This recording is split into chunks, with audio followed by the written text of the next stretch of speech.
In this video, I'll show you how to hide and lock apps. This way, no one will ever know that you have downloaded them and you're using them. They will not appear on the home screen anywhere. So let's say you want to hide an app. Well, you cannot hide one of these apps that come pre-installed with your iPhone 16. So what you need to do is to download actually an app from the App Store. So let's say I want to lock and hide this app over here, Audible. I'll keep press on it, so I have more options. I will select Require Face ID. And then I'll select Hide and Require Face ID. Then I need to present my face here to unlock the Face ID thing. And then I'll select Hide App. But before doing that, just make sure you're okay with these two things. So the app will not appear, will be obscure on your home screen, or in a folder, hidden apps folder. I'll show you how to get there.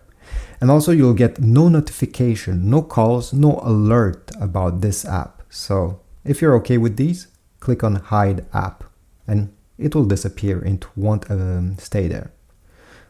Not on the first page, not on the second page, not even in the app library over here if you're looking around like that.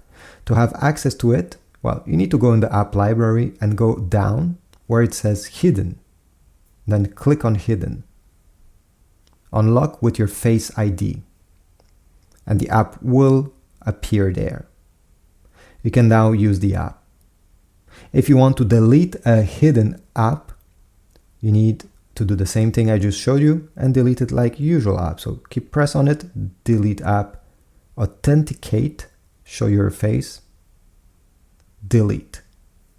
And it's gone forever.